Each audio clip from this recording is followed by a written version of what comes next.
Bonjour à toi chers spectateurs, analysons une nouvelle séquence de film et donc puisque cette semaine est placée sous le signe des sabres laser et de la force, analysons une séquence de Star Wars 3, la revanche des Sith. La séquence en question que nous allons analyser est la séquence de climax de l'épisode, c'est-à-dire la séquence où Anakin va devoir choisir, basculer du côté obscur ou rester du côté des Jedi. Pour résumer simplement, cette séquence-là, c'est celle où le Conseil des Jedi vient d'apprendre que le général Grievous a été assassiné, et il va décider donc d'arrêter le sénateur Palpatine avant que celui-ci ne prenne le pouvoir du Sénat. La séquence précisément, c'est celle où Anakin donc va être dans le Conseil des Jedi et que Padmé va être chez elle, et on va voir les deux se poser la question, Anakin va-t-il basculer ? Cette séquence-là, nous allons la regarder sous l'angle d'attaque, le poids d'une bascule dramatique au cœur d'une saga. Parce qu'avec cette séquence-là, George Lucas avait bien plus à livrer qu'un simple instant au cœur d'un film. Il avait la séquence clé de toute la saga, celle de la bascule d'Anakin du côté de Vador, celle d'un jeune homme rempli de crainte et de peur qui va passer du côté de la haine, de la souffrance et de la mort par le biais de l'empereur. Et pour ce faire, Lucas choisit de ne pas trop en faire d'abord et de mettre en scène l'instant fatal, celui où Anakin va avoir le choix, celui de rester simple Jedi dans un monde qui semble vouloir se détruire, ou celui de prendre part à celui-ci et de risquer sa chute. Et quoi de mieux pour mettre en valeur cela que la personne qui est en partie au centre de cette bascule et qui va l'inciter à faire le mauvais choix, sa femme.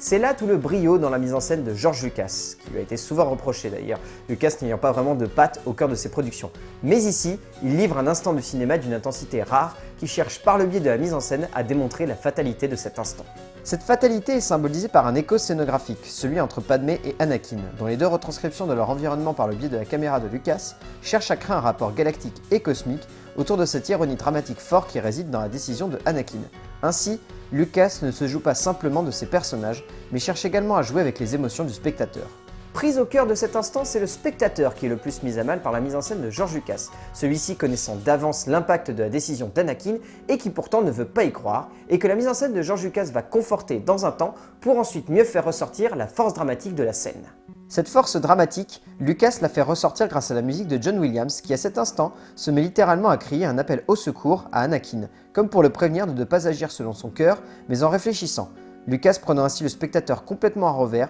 le perturbant totalement et ne lui laissant pas le choix quant au poids de la décision que prendra Anakin.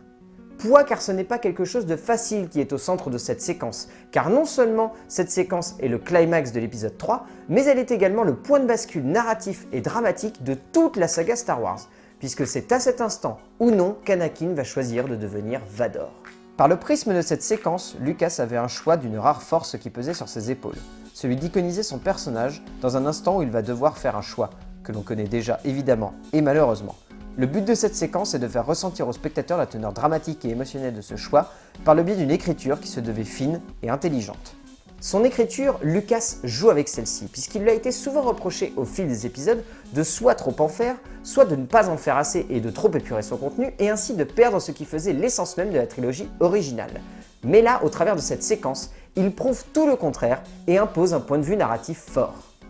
On a souvent reproché à Lucas de ne pas être un auteur au cœur de ses films et de se contenter de donner un impact uniquement émotionnel à ses longs métrages par le biais de l'univers et de ses personnages. Ici, il prouve tout le contraire par le biais d'une écriture qui épure le plus possible son contenu afin de prendre un parti dramatique, celui de jouer avec l'impact affectif du spectateur sur le personnage d'Anakin. Ainsi, on comprend et on saisit totalement l'impact de cette séquence par le biais du rapport entretenu par les deux personnages. Cette teneur dramatique étant en plus intensifiée par le fait que les deux protagonistes ne sont pas du tout dans la même pièce, mais semblent avoir une interconnexion qui dépasse le temps et l'espace, un peu comme le spectateur qui saisit à l'avance l'impact de cette scène. C'est cela qui symbolise toute la teneur narrative et dramatique, un jeu de regard fort entre les deux héros, pour montrer que tout le poids de la galaxie et de la série se fiche dans un instant de cinéma qui joue avec une corde sensible du spectateur, celle de l'ironie dramatique. Une ironie que Lucas maîtrise totalement, puisque la force de cette séquence réussit à impacter le spectateur au point de vouloir croire que Anakin ne sombrera pas vers le mal et résistera à la tentation.